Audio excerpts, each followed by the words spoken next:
요한일서 3장 보겠습니다.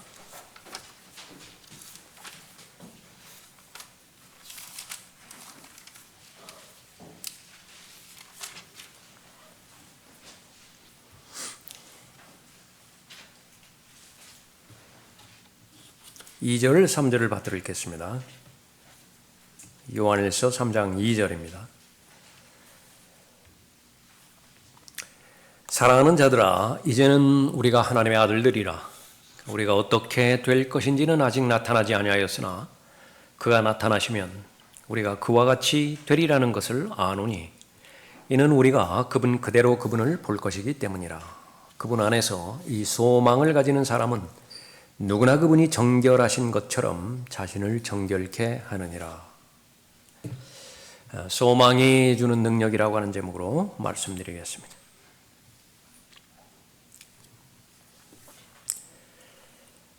고대 로마 공화정 시절에 전쟁이 끝나고 전쟁을 승리로 이끈 장군이 개선문을 통과할 때 개선식을 갖게 되었습니다.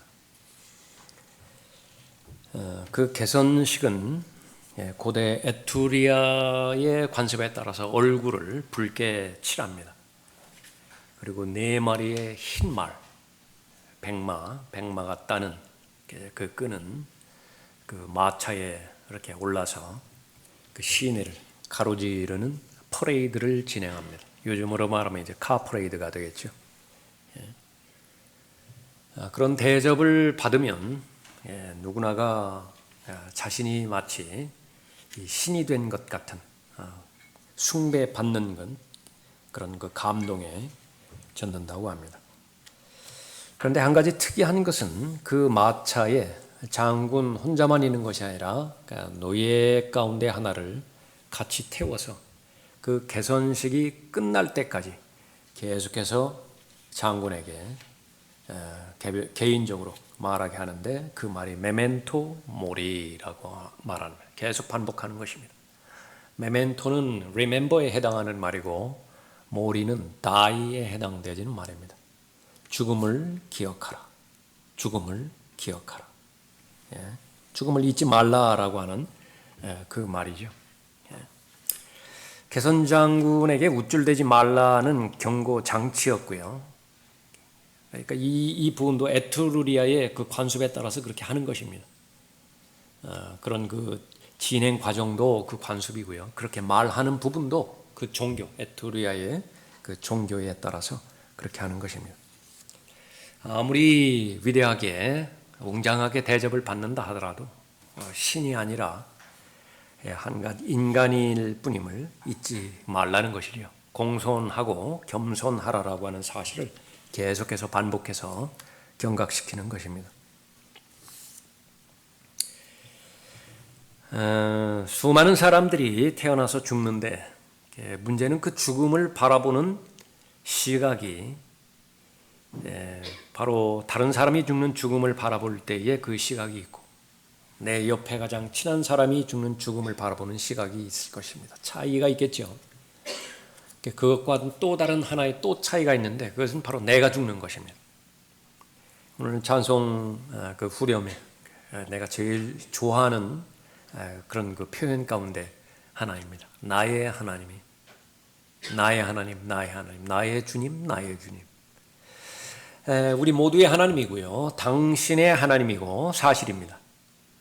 그러면서 그것이 의미가 있기 위해서는 나의 하나님이어야 되죠. 그래서 늘 그 고백을 끊임없이 하나님 앞에 올려드려야 되는 것입니다. 죽음 역시 마찬가지입니다. 많은 사람의 죽음을 보고 가장 사랑하는 사람의 죽음을 또 경험하기도 하지만, 과연 그 연장선상에서 나의 죽음까지 연결시킬 수 있는 것이냐. 히스기야가 병들어 죽게 되었습니다. 하나님께서 직접적으로 말씀하시는 것은 다른 사람이 죽을 것이 아니라, 내가 사랑하는 사람이 죽을 것이 아니라 바로 너 자신이 죽을 것이라고 말씀하셨습니다. 그제서야 정신이 바짝 나고요. 그것을 사실로 받아들였을 때에 히스기야의 그 반응은 심히 우는 것입니다. 수많은 사람들의 죽음을 봤을 텐데 이렇게 울어본 적이 있을까요? 자신이 이제 죽는다고 하니까 심히 우는 것입니다. 주께서 이같이 말씀하시니라. 내 집을 정리하라. 내가 죽을 것이요 살지 못하리라 하자. 그가 그의 얼굴을 벽에 대고 주께 기도하여 말하기를 오 주여 내가 간구하오니 내가 주 앞에서 진실과 온전한 마음으로 행하고 주의 목전에 선한 것을 행하였음을 이제 기억하소서 하며 히스기야가 심히 울더라. 실제로 예수 그리스도의 출생은 예수 그리스도의 부활과 직접적으로 연결이 되어 있지요. 예수 그리스도께서 육신으로 나타나신 하나님이라고 하는 것을 입증하는 동전의 양면, 한 면은 동정녀 출생이고요. 처녀로부터 출생하는 것이고, 그래서 사람이 아니에요. 하나님으로부터 출생하는 것입니다. 그 뒷면은 죽은 자들로부터의 부활이에요. 그렇기 때문에 사람이 아닙니다. 하나님으로 계시는 것이죠. 그 예수 그리스도 안에 있는 모든 것을 그리스도인에게 선물의 형태로 주셨죠. 그래 받을 자격이 없는데 받은 사람이고 마땅히 받아야 될 것들을 받지 않고 그 모든 것들을 예수 그리스도께서 대신해 주심으로써 이루어진 것입니다. 죽음의 문제를 해결할 수 있는 것, 그것은 모든 사람이 기대하는 것인데 여기 좀 메멘토 모리라고 하는 이 유래된 말에서 보는 것처럼 이것으로 끝이에요. 그 다음에 무엇이 있을 것이냐? 없어요. 그럼 무슨 의미로 살아갈 것이냐? 30대 초반에 전 세계를 다 소유하고 통치했던 알렉산더.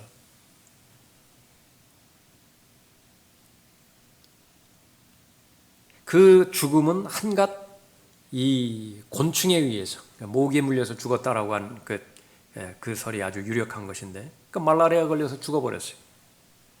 그처럼 허무한 인생이 어디 있습니까? 그 전 지역을 다 통치하고 동쪽으로는 인도까지 그 영역이 확장되었었는데 사실인지 아닌지는 모르지만 자신이 죽어서 관에 들어갈 때 두 손을 관 밖으로 내놓으라고 그랬대요. 그것이 의미하고 있는 것은 빈손이라고 말이죠. 죽을 때 빈손으로 들어간다. 이 세상을 살아가는 데 있어서 참된 소망, 영원한 소망, 이루어져도 계속해서 기대와 또 간절함이 유지되어지는 산 소망, 그것은 하나님의 말씀 안에 있고 그것은 예수 그리스도 안에 있는 소망이죠. 많은 소망이 있지만 세 가지 소망을 성경은 우리에게 있다라고 알려주시는 것입니다. 그 하나는 영생의 소망이에요. 영원히 사는 것입니다. 그것도 벌레나 쥐나 뱀으로 환생해서 계속 살아가는 것이 아니라 윤회해서 살아가는 것이 아니라 나로 살아가는 거예요. 나로. 예수 그리스도의 몸으로 영광스러운 몸으로 변모돼서 살아가는 것이죠. 현재를 살아가는 데는 힘이 있어야 됩니다. 왜 그러냐면 모두가 인정하는 것처럼 아무리 부유해 보이고 아무리 권력이 높은 위치에 차지 있는 듯 보여도 그 사람의 본체는 예수님의 말씀이 정확하게 옳기 때문에 그렇습니다. 수고하는 인생이고요. 무거운 짐에 허덕이는 인생이고 신음하는 인생입니다. 고생이에요. 그 하루하루를 살아나야 되죠. 그러기 위해서는 힘이 있어야 되는데 능력이 있어야 되는데 소망의 힘입니다. 이 땅은 죽음만을 보장합니다. 태어났으면 죽는 거예요. 어둡습니다. 빛이 없어요. 그러면 그러한 이 세상을 살아가는 데 있어서 소망은 어떤 소망이냐? 영원한 빛 가운데 거하는 영원히 살 수 있는 이치, 그것이 진리거든요. 길이요 진리요 생명이신 예수 그리스도를 소유했다라고 한다면 그 안에 있는 영원한 생명 우리에게 주시는 것입니다. 그리스도 안에 있는 새로운 피조물이기 때문에 가능한 것이죠. 그리스도 안에 있는 새로운 피조물이라고 하는 것은 새로운 본성을 지녔다라고 하는 것인데 지금까지는 마귀의 본성과 일치된 타락한 아담의 본성만을 가지고 살아왔다라고 한다면 이제는 거룩하신 하나님의 본성에 참여한 자가 되었다라고 하는 것이죠. 그래서 출생을 통해서 두 번째 출생을 통해서 영생의 소망을 갖게 되어지는 것입니다. 그 영생의 소망이 있는 모든 사람에게 주시는 약속은 유업입니다. 하늘에 쌓여 있는 소망에 더럽지 않고 쇠잔하지 않는 그 유업입니다. 그것이 바로 영생의 소망을 가진 사람입니다. 그리스도인에게는 부활의 소망이 있습니다. 하나님의 형상으로 창조된 하나님의 자녀들, 반드시 하나님께로 돌아가야 되죠. 하나님께로 돌아가지 못하게 방해하는 것은 죄 때문입니다. 그러니까 죄 문제를 해결해야 하나님께로 돌아갈 수 있는 것인데, 루트가 두 가지가 있습니다. 하나님께로 돌아갈 수 있는 루트. 하나는 죽음이라고 하는 길을 통해서 가는 것이고요. 또 하나는 휴거라고 하는 길을 통해서 가는 것이죠. 어쨌든 이 죽음이라고 하는 것은 그리스도인에게는 어떠한 힘도 그 영향력을 발휘하지 못하는 것입니다. 그 전에는 사람의 인생이라고 하는 것이 어디에 삼켜졌느냐 그러면 죽음이라고 하는, 사망이라고 하는 불가항력적인 세력에 의해서 삼켜져 버렸습니다. 죽음의 세력이 그냥 꿀꺽 삼켜버린 거예요. 그런데 그리스도 안으로 옮겨짐으로 인해서 그리스도인이 마땅히 맞이해야 되는 죽음, 사망, 그것을 생명이라고 하는 비교할 수 없는 더 큰 능력이 삼켜버린 것이죠. 그것이 바로 부활의 소망입니다. 그리스도인에게는 부활의 소망이 있습니다. 그 근거는 예수 그리스도께서 부활하셨기 때문에 그렇습니다. 예수 그리스도의 부활로 말미암아서 부활의 소망을 갖게 되어지는 것이죠. 그래서 이 부활의 소망을 가지고 있는 사람, 그러니까 두려울 것도 없고요. 세상은 두려움의 영으로서 두려움을 주지만은 죽음의 문제를 해결하는데 무엇이 두렵겠어요? 무엇이 주저스럽겠습니까? 그래서 하나님을 향하여, 사람을 향하여 항상 양심에 거리낌이 없는 그런 그 삶을 살게 되어지는 거죠. 또 하나는 그리스도인에게는 재림의 소망이 있습니다. 디도서 2장 13절에서 우리에게 약속하고 있는 오늘 본문 말씀에서 하나님의 아들 예수 그리스도께서 나타나시는 것이죠. 그러니까 그것을 소망하는 것입니다. 이 영생의 소망, 부활의 소망, 재림의 소망, 우리에게 힘을 주는 것입니다. 지금 살아가고 있는 힘도 주고요. 죽음의 문제, 그것은 아무 문제가 되지도 않습니다. 메멘토 모리, 그건 모릅니까? 한 번 죽는 것은 사람에게 정해져 있는데 그 리투리아니아 그 종교 관습, 그것과는 상관이 없어요. 하나님의 말씀에 보면 그건 너무나 일반적인 기정사실로 기록이 되어 있습니다. 그런데 문제는 한 번 죽는 것은 사람들에게 정해져 있는데 늘 다른 사람의 죽음만 바라봐왔어요. 기껏 가깝게 본다 하더라도 그건 내 사랑하는 배우자의 죽음이라든지 사랑하는 부모의 죽음이라든지 아니면 자녀가 먼저 사별할 수도 있겠죠. 정작 나의 죽음, 그 성경은 거기까지 가야 된다고 말씀하시죠. 나의 죽음이 분명한 절대적인 사실이라고 한다면 이 세상을 살아가는 의미가 무엇이 있는 것인가? 바로 소망밖에 없는 것이요. 영생의 소망, 부활의 소망, 재림의 소망. 그것을 가지고 있는 사람이 그리스도인인데 그 그리스도인에게 알려주는 것이 있습니다. 아는 것이 안 낫다고요. 그걸 계속 알려주는 것이요. 너에게는 힘이 있다. 능력이 있다. 이 세상을 살아갈 힘이 있다. 말씀하고 있는 것입니다. 본문 2절 다시 보십시오. 사랑하는 자들아. 그렇습니다. 하나님께서 사랑하시는 자들에게 반드시 알아야 될 사실을 말씀해 주는 거예요. 이거는 반드시 알아야 돼요. 아무리 환경이 복잡하더라도 어렵다 하더라도 사랑하는 자들아, 이제는 우리가 하나님의 아들들이라. 우리가 어떻게 될 것인지는 아직 나타나지 아니하였으나 그가 나타나시면 우리가 그와 같이 되리라는 것을 아노니 이는 우리가 그분 그대로 그분을 볼 것이기 때문이라. 그분 안에서 이 소망을 가지는 사람은 이제 이것이 우리의 현실이죠. 적용입니다. 이 소망을 가지는 사람은 첫 번째로 거룩한 삶을 추구할 것이다. 그분 안에서 이 소망을 가지는 사람은 누구나 그분이 정결하신 것처럼 자신을 정결케 하느니라. 예수님께서 오실 때의 천한 몸, 썩을 몸, 죽을 몸, 악으로만 가득 차 있고 죄로만 이루어져 있는 이 비천한 몸이 예수 그리스도의 영광스러운 몸으로 변모될 것이며, 그때가 될 때의 진정한 쉼, 안식, 수고하고 무거운 짐진 자들아 다 내게로 오라, 내가 너에게 쉼을 주리라 했을 때의 그 진정한 쉼, 그것은 이제 완성이 되어지는 것입니다. 예수 그리스도를 영접하고 예수 그리스도와 동행할 때 우리에게 주시는 쉼이 분명히 있죠. 그러나 그 쉼을 얻기 위해서는, 그 쉼 안에는 무엇이 있습니까? 화평이 있고, 그 쉼 안에는 무엇이 있어요? 참된 자유가 있죠.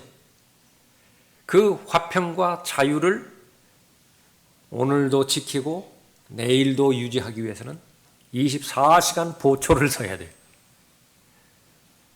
24시간 눈을 부릅뜨고 정신 차리고 저기 어느 방향에서 어떠한 위장수를 통해서 성 안으로 들어올 것인가, 그걸 지켜내야 되는 것입니다. 거기에 실패하면 어떻게 돼요?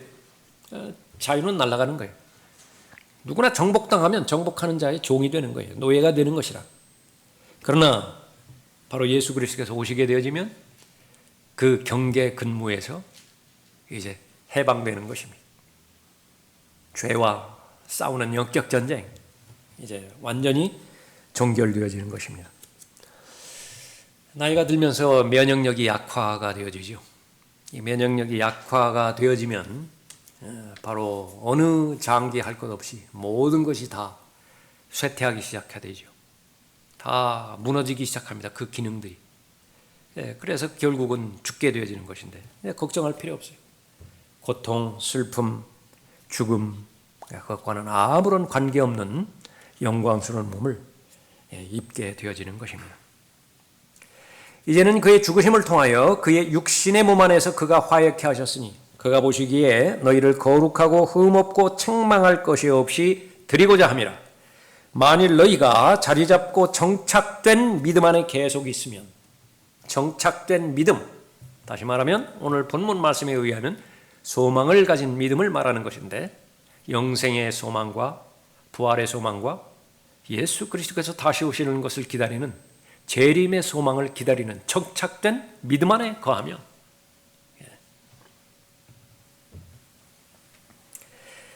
복음의 소망에서 떠나지 아니하면 그러하리라. 이것은 너희가 들었고 하늘 아래 있는 모든 피조물에게 전파된 것이니 나 바울은 이 복음의 일꾼이 되었노라. 골로새서 1장 22절 이후의 말씀인 것입니다.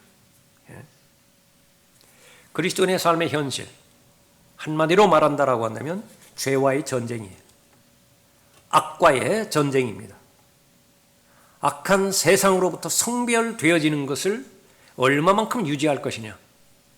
하나님께서는 이 악한 세상에서 건져내셨죠. 불러내셨습니다.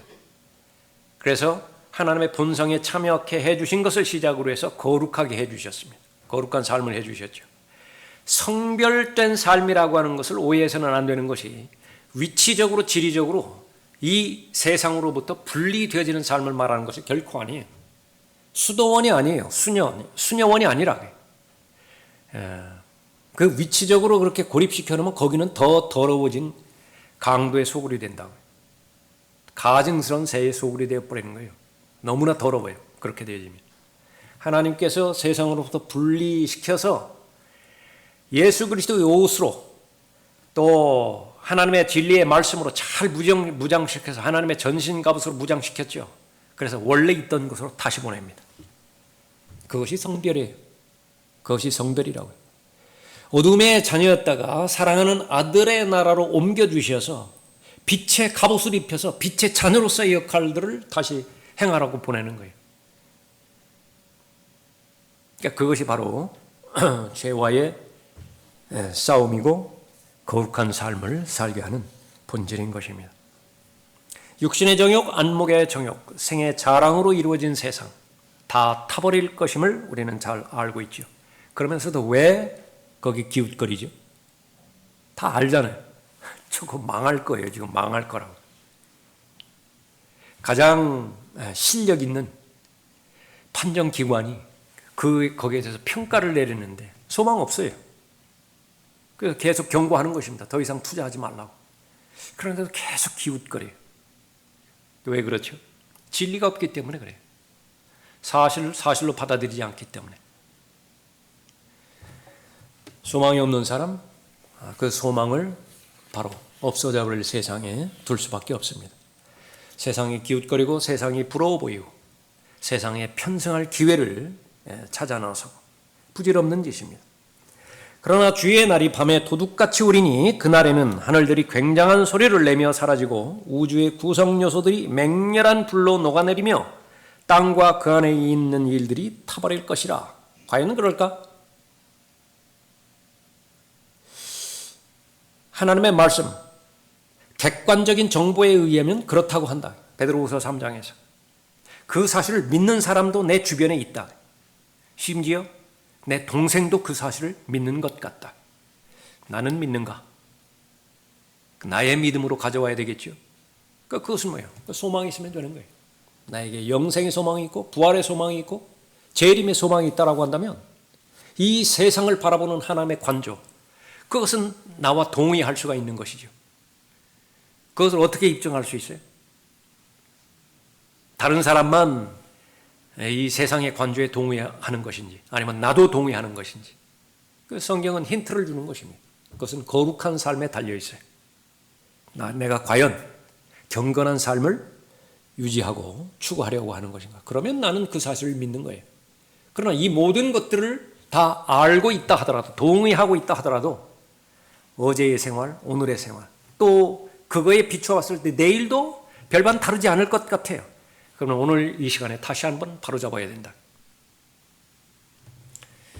우주의 구성 요소들이 맹렬한 불로 녹아내리며 땅과 그 안에 있는 일들이 타버릴 것이라. 그때 이 모든 것이 녹아버리리니 너희가 모든 거룩한 행실과 경건에 있어 어떠한 사람들이 되어야겠느냐? 몰라서 질문하는 것입니까? 당연하게 거룩한 삶을 살고 추구해야 되지 않겠느냐 말씀하는 것이죠. 소망을 가지고 있는 사람, 현재를 살아가는 힘을 주는 것인데 바로 거룩한 삶을 추구하게 되어지는 것입니다. 그 소망을 가지고 있는 사람은 현재를 살아갈 힘을 소유하게 되는데 예수 그리스도를 신실하게 섬길 수 있습니다. 창조의 목적은 선한 일을 위해서 창조되었습니다. 선한 일이라고 하는 것은 하나님의 일이에요. 하나님의 일, 성경에 다양하게 나와 있죠. 우선적으로 하나님 앞에 경배드리는 것이 하나님의 선한 일입니다. 하나님의 말씀을 잘 공부하는 것 역시 마찬가지로 하나님께서 원하시는 일이에요. 나에게 독특한 특별한 은사를 주셨죠. 바로 이 일 때문에 주신 것인데 이 세상을 살아가는 기간 동안에만 하나님께 주신 비즈니스가 있다고요. 그건 나에게만 해당되는 비즈니스예요. 비즈니스이기 때문에 그것은 반드시 결산을 예고하고 있습니다. 결산의 결과는 어떻게 되는 것이에요? 칭찬이죠. 보상이죠. 그 사실을 위해서 하나님께서는 그리스도 안에 있는 새로운 피조물로 창조해 주셨습니다. 선한 일에 열심을 내는 독특한 백성이라고 우리를 그렇게 불러주셨고요. 그러한 삶을 살 수 있는 것은 바로 소망을 지니면 가능하다 그렇게 말합니다. 그 복된 소망, 곧 위대한 하나님이신 우리 구주 예수 그리스도의 영광스러운 나타나심을 기다리게 하셨음이니. 그래서 이 소망을 가지고 있을 때에 비로소 악한 세상이 주는 모든 정욕들을 거부할 수 있는 힘을 얻게 되는 것입니다. 저항해야지. 저항해야지. 힘이 없는데 어떻게 저항을 해요? 정복당하면 정복한 자의 종이 되어질 수밖에 없는 것입니다. 내가 힘이 있어야 되죠. 그 힘은 바로 하나님으로부터 나오는 것인데 바로 예수 그리스도이십니다. 예수 그리스도는 우리의 모든 것이 되는 것이죠. 갈라디아서 2장 20절 우리가 들림받아 올라갈 그때까지 우리의 모토가 되어지는 것입니다. 메멘토 모리, 그것이 사람들에게 하나의 모토가 되었다라고 한다면 내가 아니라 그리스도, 그것이 바로 우리의 모토가 되어지는 것이지요. 하나님께서 예수 그리스도께서는 양들로 생명을 얻게 하시기 위해서 자신의 생명을 스스로 내어주셨고 그 자신의 생명으로 살아가게 하시고자 말씀하셨죠. 그것이 풍성한 삶이에요. 내 인간적인 삶을 살아가는 데는 한계가 있어요. 그러니까 그것은 안 되고 하나님의 생명으로 살아가라. 그러기 위해서는 나 자신을 부인하고 예수님을 시인해야 되는 것인데 알기 쉽게 내 마음에 보좌 하나의 보좌가 있어요. 보좌가 두 개 있는 것이 아니라 보좌에 하나가 있는데 지금까지는 내가 앉아 있었죠. 내가 앉아 있기 때문에 나의 뜻을 실현하고 나의 계획을 실행하는 자아 실현이 인생의 목표였어요. 나를 실현을 해야 된다고요. 나를 입증하고 나를 설명해내고 그래서 세상으로부터 나를 평가를 받아야 돼요. 인정을 받아야 되는 것이죠. 영광을 받아야 돼요. 그러면 잘 사는 거예요. 성공적인 인생이에요. 그러나 전환점으로 우리가 십자가를 통과해서 180도 바뀐 삶을 살았는데 그 보좌에서 내가 내려오고 예수 그리스도께서 그 보좌에 앉아 계시는 것입니다. 그게 우리의 선장이 되시는 거예요. 가리키는 방향. 그것은 건너편으로 건너가자. 아무리 폭풍이 휘몰아친다 하더라도 그분의 말씀이기 때문에 그곳에 도착하게 되어 있어요. 얼마나 심하게 흔들리느냐 그렇지 못하느냐 그것뿐이에요. 어차피 도착은 하게 되어진다고요. 죄와의 전쟁, 모든 정욕들을 거부하게 하고 왜 이 세상을 신중하게 살아가야 되는 것이냐? 그것은 바로 우리의 소망이 있기 때문에 세상을 신중하게 살아가는 것이죠. 그리스도인의 삶은 그리스도를 섬기는 삶입니다. 구원해 주신 목적대로 예수 그리스도를 섬기는 삶을 잘 사는 것입니다. 우리가 지금까지 살아오면서 배우고 경험했던 원리와 원칙 모두가 뒤집는 역설의 진리들로 성경은 가득하죠. 우리는 받을 때에 진정한 행복이 있다고 봅니다. 성경은 거꾸로요. 주어야 진정한 행복을 맛봐요. 주어야. 우리는 살아있을 때에 참된 능력을 소유할 수 있다고 보는데 성경은 죽으래요. 죽어야 부활의 능력을 경험할 수 있다고 그래 보는 것이죠. 우리가 하루하루 열심히 살고 돈을 많이 버는 것은 다른 사람들로부터 아니면 내가 속한 조직으로부터 섬김을 받으려고 하는 것이죠. 내가 문 열어주고 타십시오 이런 위치에 있는 것보다 남이 차문을 열어주고 타시죠 했을 때 내가 들어가기를 원하는 거예요. 그래서 열심히 공부하는 거예요. 그래서 열심히 돈 버는 것이라고요. 그래서 친구를 배반하고서라도 그 위치를 점유하는 것이거든요. 그래야 행복하니까. 그러나 하나님께서는 반대로 말씀하십니다. 예수님께서 오신 목적대로 살 때에 진정한 행복이 있는 것인데 인자가 온 것은 섬김을 받으려 함이 아니라 섬기기 위해서 오셨다고 말씀하셨거든요. 그리스도인도 마찬가지. 예수 그리스도를 잘 섬길 때에 진정한 복이 있는 것이고 예수 그리스도를 섬긴다라고 하는 것은 예수 그리스도께서 바라보시는 관점에서 사람들을 바라보는 거죠. 그렇게 될 때에 선한 일들을 위해서 창조된 창조의 목적대로 삶을 잘 사는 것입니다. 신실하게 그리스도를 잘 섬기게 할 수 있는 능력이 있는 것이죠. 나에게는 영생의 소망이 있는 것인가? 나에게는 부활의 소망이 있는 것인가? 나는 예수 그리스도의 재림, 그것을 문자 그대로 믿는 것인가? 그렇다면 재림의 소망이 있는 사람이 하나님께서는 말씀하십니다. 그런 소망이 있다 하면 내가 알아야 될 것이 있는데 너에게는 진정한 능력이 있다. 힘이 있다. 살아갈 힘을 주는 것이죠. 그것은 바로 깨어있는 기도 생활을 가능하게 합니다. 깨어있는 기도 생활을 가능해요. 소망이 있는 사람. 쉬지 말고 기도하라. 데살로니가전서 5장 17절 말씀이죠. 그 쉬지 말고 기도하라라고 하는 명령이 어떤 맥락에서 나온 것인가? 재림 아니에요? 데살로니가전서 5장 1절부터 재림을 직접적으로 언급하고 있잖아요. 근데 그 재림을 잘 대비하고 정말로 거기서 말씀하는 것처럼 밤에 속한 자들이 아니라 어둠에 속한 자들이 아니라 빛의 자녀로서 살아간다라고 한다면 쉬지 말고 기도하라라고 하는 그 말씀의 사람이 될 거예요. 그 기도의 사람이 될 것입니다. 세상 전체가 다 미혹에 빠졌어요. 집단적 마귀들림이 있고요. 무서운 것입니다. 한 사람 마귀들림도 무서운 것인데 두 사람, 세 사람이 마귀들렸어요. 가정 전체가 마귀들려 버릴 수도 있고요. 교회 전체가 마귀들려 버릴 수도 있고 무수히 많이 보잖아요. 무수히. 악령이 행한 일을 성령께서 행하셨다고. 성령이여 성령이여 성령이여. 국가 전체가 마귀들려 버릴 수도 있어요. 대표적인 것은 파시즘입니다. 공산주의예요. 무슬림이에요. 독일 나치입니다. 분명히 윤리적으로 도덕적으로 그거는 잘못된 것이에요. 그럼에도 불구하고 거기에 반대할 사람이 없어요. 다 적극적으로 찬성하는 것입니다. 아무리 손이 안으로 팔이 안으로 굽는다 하더라도 내 인간적인 기준으로 볼 때, 내 상식적인 판단으로 볼 때 그거 잘못된 것이잖아요. 그럼에도 불구하고 비판 안 해요. 그냥 수용해버리는 것입니다. 예.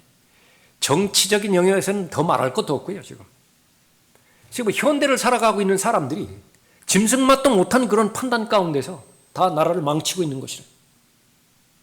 종교적인 영역은 더 말할 것도 없게 되어지는 것입니다. 세상 전체가 다 미혹이에요. 이 마지막 날들은 미혹 한마디로 언급하고 있습니다. 왜 그렇습니까? 데살로니가서 5장에서 계속 사람들이 말하는 것은 평안하다, 평안하다. 안전하다, 안전하다. 계속 진통제만 놔주는 것입니다. 진통제만. 계속 해열제만 투여하는 거예요. 그 염증의 원인을 찾아야 되는 것인데 지금 막 속에서는 계속해서 종창처럼 퍼져 나아가고 있는 것인데 계속 마비만 시키는 거예요. 예. 기도하지 못하는 사람들 여기에 다 미혹되어져 가는 것입니다. 아무것도 염려하지 말고 다만 모든 일에 기도와 간구로 너희의 구하는 것들을 감사함으로 하나님께 알려지게 하라. 빌립보서 4장 6절 말씀인데 역시 마찬가지로 모든 것들을 감사함으로 하나님께 알려지게 하라라고 하는 그 부분에 대한 맥락이 뭐예요? 재림입니다. 주께서 가까우시니라. 어디 있죠? 바로 전절에 있어요. 5절에 있다고요. 주께서 가까우시니라. 그래서 더욱더 어느 시대 어느 기간보다 더 절제가 요구되어지고 인내가 요구되어지고 마지막 날들의 디모데후서 3장에서 분명하게 먼저 말씀하셨잖아요. 거기는 감사가 없어요. 정말로 감사가 없어요. 지금까지 자기가 은혜 받았던 모든 부분들 분명하게 들추면 다 나오는 부분인데 그걸 고의적으로 무지하기로 그냥 작정해버려요. 감사가 없다고요. 권위를 인정하지도 않고. 그럴 때에 바로 감사함으로 하나님께 알려지게 하라. 누가 그런 기도를 할 수 있는 것이냐? 그러니까 소망이 있는 사람입니다. 기다리는 사람이죠. 대비하는 사람이죠. 그들뿐만 아니라 성령의 첫 열매들을 가진 우리까지도 속으로 신음하며 양자되는 것, 곧 우리 몸의 구속을 기다리고 있느니라. 이는 우리가 소망에 의하여 구원을 받았습니다. 보이는 소망은 소망이 아니라 사람이 보는 것을 왜 바라리요? 로마서 8장 24절 말씀입니다. 아직 이루어지지 않은 것이 무엇이 있다고요? 재림이에요. 하나님의 아들들이 나타나야 된다고요. 그러면 하나님의 자녀들이 구원이 완성되어질 뿐만 아니라 이 저주받은 피조 세계도 거듭나게 되어지는 것입니다. 마태복음 19장에서 regeneration이라고 하는 말이 땅에 연관돼서 언급하고 있죠. 새 세대. 땅이 거듭나는 것입니다. 이제는 가시와 엉겅퀴 그 저주로부터 해방이 되어지는 거죠. 재림의 소망입니다. 재림의 소망은 바로 깨어있는 기도 생활을 하게 되어지는 것입니다. 그 로마서 8장에서 성령께서 중보자로 등장하시면서 신음하시죠. 안타까워하신다. 왜 그렇죠? 무엇을 기도할 줄을 몰라요, 지금. 뭘 기도해야 되죠? 거기서 기도의 초점은 무엇입니까? 분명히 예수 그리스도께서 다시 오실 것이에요. 이 세상은 마지막입니다.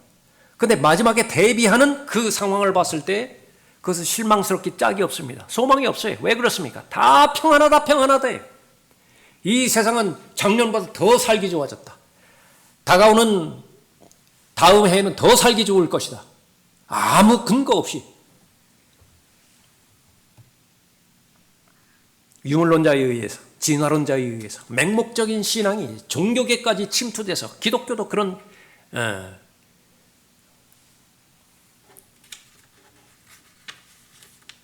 그 독볼에 의해서 그런 잘못된 교리에 오염돼가지고 다 엉망진창이 되어져 버린 것입니다. 그런데 그 상황에서 무엇을 기도하죠? 예수 그리스도께서 오시면 점점 더 가까이 다가오고 계시는 것인데 그 소망을 지닌 사람들 기도해야 될 것을 기도할 것이라고요. 그런데 그 소망이 없다고 한다면 기도할 바를 몰라요. 무엇을 기도해야 될지를 모른다. 그래서 성령께서 하나님의 말씀을 통해서 가르쳐 주시는 것입니다. 마음의 양심에 우리에게 찔러주는 때도 그렇습니다. 성도들이 기도하면 성령께서 내주하시는 성령이 너무 답답해하세요. 그 기도를 좀 해, 그 기도를. 그런데 이제 하나님의 말씀을 통해서 그 기도를 했죠. 너무 기뻐하세요. 성령. 그렇지, 그 기도를 해야지. 그 기도에 힘을 실어주는 것입니다. 이제 막 너무 자연스럽게 거기에 연관된 기도의 제목들이 나오는 것이죠. 속이 후련해집니다. 사는 것 같다고요. 매일매일이 재밌어요. 좋아요. 예. 무엇을 하든지 하나님께 영광이 돌아가고 무엇을 하든지 하나님의 경륜과 일치되어지고 그 모든 결과들을 결산하게 되었을 때 기대가 된다고요. 기대가 돼요. 똑같이 공부하는데 빨리 시험 기간이 왔으면 좋겠어요. 빨리 시험을 좀 봤으면 좋겠어요. 최소한 한두 번 그런 적 있죠. 예. 시험이 재밌다고요. 예. 대부분 그렇지 못해서 그렇지. 예. 너희가 가장 좋은 것들을 분별하며 또 그리스도의 날까지 순수하고 흠없게 되기를 바라며 예수 그리스도를 통하여 얻는 의의 열매들로 가득 차서 하나님께 영광과 찬양이 되기를 바라노라. 빌립보서 1장 10절 말씀이죠. 빌립보 성도들을 위해서 기도하는데 얼마만큼 간절한 마음으로 기도했느냐. 마음에 품었대요. 바울의 표현입니다. 빌립보 성도들을 마음에 담았어요. 마음에 품고 자식들이죠. 무엇을 하기를 가장 원하는 거죠? 가장 좋은 것들을 분별하는 힘을 주십시오. 그리스도의 날 이것이 초점이 되어서 하루하루 살아가게 해주십시오.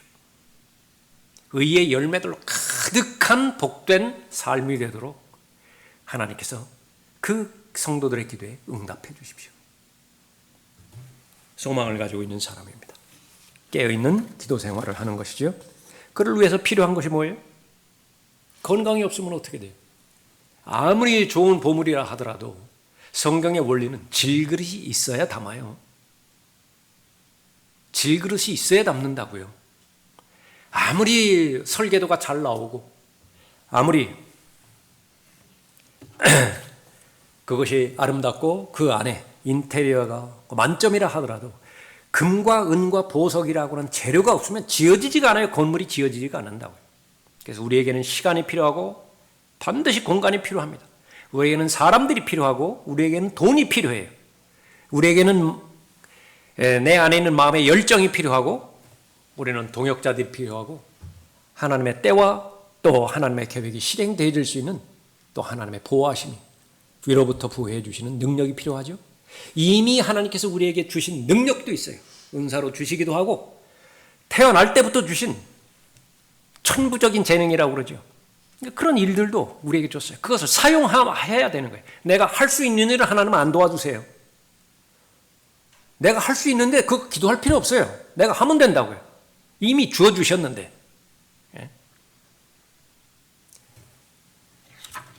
그렇게 해서 하나님께 영광과 찬양이 되는 삶을 살게 해주십시오. 먹어도 무엇을 먹든지 그거 주저할 것이 없다. 얼마나 자유롭습니까? 무엇을 마시든지 주저하지 않아요. 다 하나님께 영광이 돌아간다. 무엇을 생각하든지.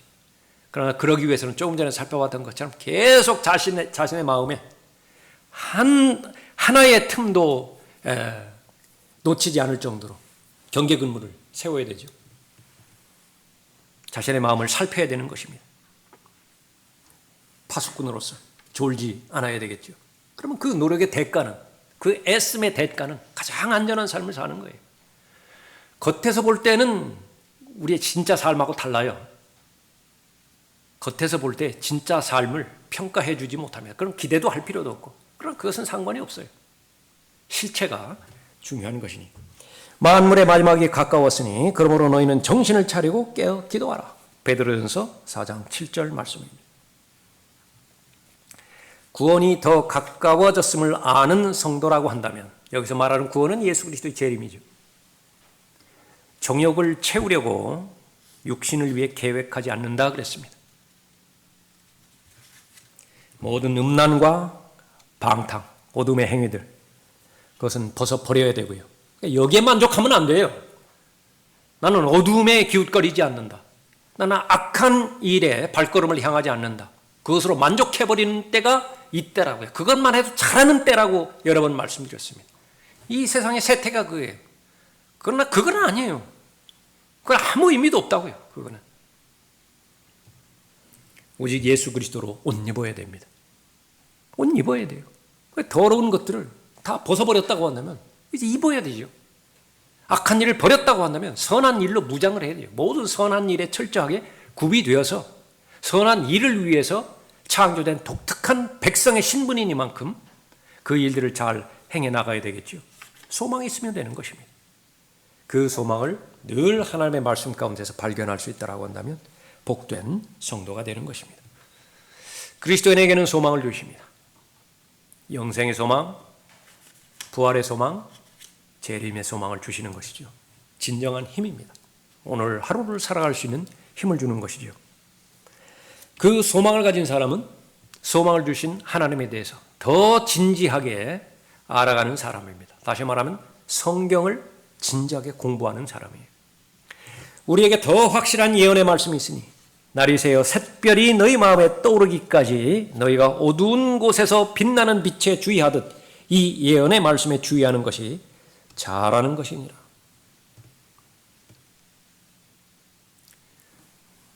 주식하는 사람들, 가깝게 말하면 앞으로 어떻게 될 것이냐, 그것을 알기 위해서요. 그 워렌 버핏인가? 그 사람 맞아요?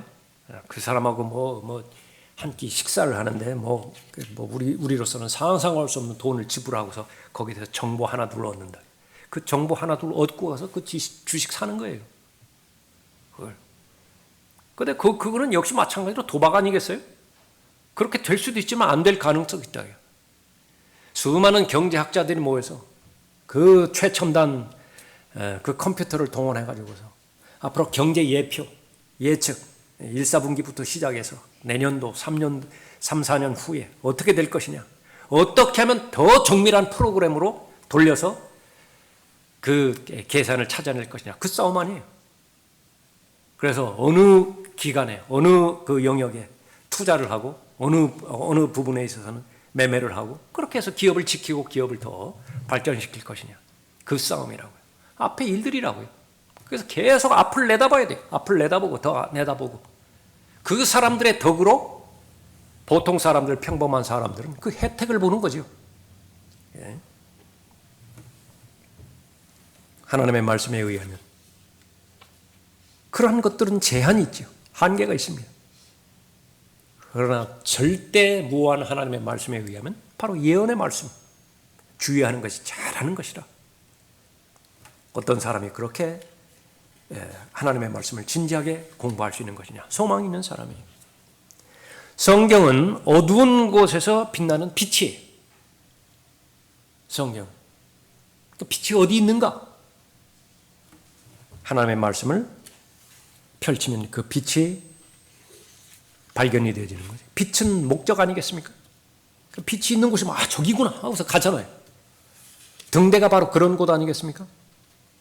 인생의 목적, 그것은 성경에서 유일한 빛으로서 주시는 것입니다. 주의 말씀은 내 발의 등불이요 내 길에 빛이니이다. 이제 빛나는 새벽별이신 예수 그리스도께서 떠오르실 것이 소망입니다.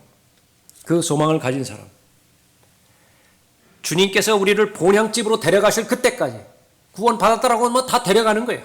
그때까지 우리가 정말로 하고 싶은 것, 지금 그런 제목들 많이 나오는가 보면 60이 되고서야, 70이 되고서야 후회하는 3가지 사실들.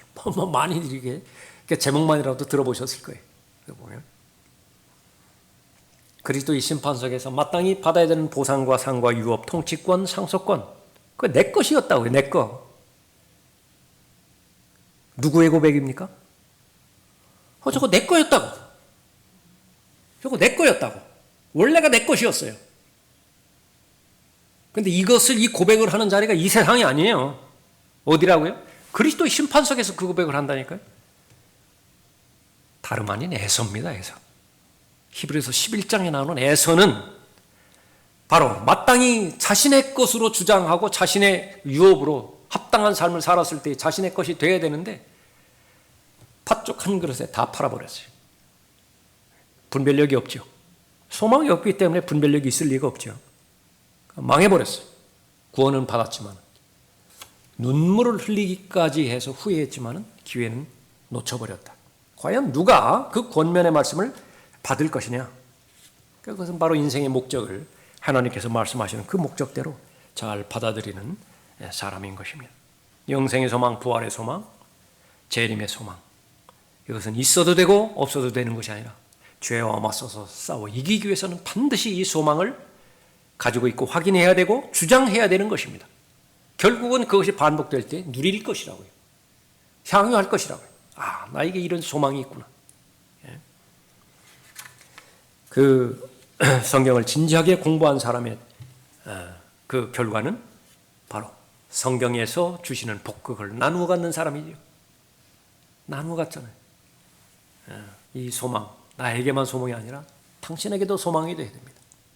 이 예언의 말씀, 나에게만 이 투자의 근거가 되어지는 것이 아니라 당신도 투자하시오. 여기에는 실패가 없다라고 말하는 거예요. 우리의 소망이나 기쁨이나 자랑의 면류관이 무엇이냐? 여러분들 한번 이 질문에 대답해 보세요. 우리의 소망이나 기쁨이나 자랑의 면류관이 무엇이냐? 그가 오실 때 우리 주 예수 그리스도 앞에 있을 너희가 아니겠느냐? 잃어버린 혼에 대해서 영원한 생명을 증거해 주는 사람이고요. 구원받은 하나님의 자녀에 대해서 올바른 길로 기도하는 사람이죠. 여러분들은 그 역할과 임무를 하나님께서 맡겨주셨다고. 그 역할과 임무는 여러분이 대단해서 주신 것은 아니에요. 설명이 불가능합니다. 왜 나에게 그런 일을 맡겨주셨을까? 그건 설명이 안 돼요. 설명이 안 된다라고 하는 이야기는 빚을 그 말입니다. 그 일을 할 수 있는 역량과 능력이 없는데 나에게 그 일을 맡겨주셨잖아요. 근데 그 일을 잘 감당하면 하나님께서 성공하신 거예요. 잘 하신 것입니다. 하나님께서. 근데 만약에 여러분이 그 부분에 있어서 주춤거리거나 중단하거나 머뭇거리거나 아니면 아예 그 사명을 잃어버렸다. 더 나아가서 그것이 습관이 되다 못해 세상 속에 푹 빠져버렸다. 그러니까 명목상의 그리스도인으로만 명패만 남아버렸다.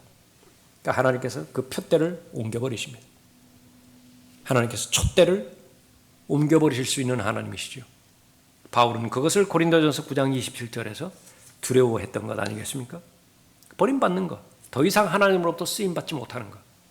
왜 그런 것이냐? 소망을 땅에 뒀어요. 땅의 것들 생각하지 말라라고 말했는데 땅에 뒀어요. 위에 있는 것들에 너희 마음을 두고 땅에 있는 것들에 마음을 두지 말라. 대만은 이 교리를 몰랐을까요? 그런데도 마음을 지키는 데 실패했습니다. 왜 실패했죠? 소망, 성경에서 언급하고 있는 보장 있는 소망에 세상의 소망을 더 크게 두었기 때문에 그렇습니다. 세상이 더 크게 보이기 시작했고 세상이 더 좋아 보이기 시작했고 심지어는 세상이 부러웠어요. 그래서 그 생각을 마음에 품고 있다가 때가 됐을 때, 계기가 주어졌을 때 뒤돌아서 세상으로 가버린 것입니다. 여러분에는 어떤 소망이 있습니까? 여러분의 마음 가운데서 무엇이 지금 이루어졌으면 아주 제일 기뻐하겠어요? 예. 세상을 살아갔을 때 있어서 우리는 돈으로부터 자유로울 수 없습니다. 반드시 필요해요. 건강, 그것은 반드시 관심을 가져야 됩니다. 마치 그런 세상살이로부터 다 초연한 것처럼 사는 것, 그건 또 하나의 위선이에요. 그럴 수가 없습니다. 우리는 흙으로 만들어진 존재예요. 이 시간과 공간의 제약 안에서 현실적인 삶을 두 다리를 이 땅에 딛고 살아가는 현실적인 존재예요. 그건 반드시 필요합니다. 먹을 것, 입을 것, 숨 쉬는 공기. 그러나 그것의 진정한 목적은 바로 영혼을 추구하는 것에 있지요. 생명, 영원한 생명이 있습니다. 부활의 소망, 영생의 소망, 또 예수 그리스도의 다시 오심을 기다리는 재림의 소망 가운데서 하나님께 주시는 능력으로 오늘 하루하루 능력 있는 삶을 사는 여러분이 되시기 바랍니다.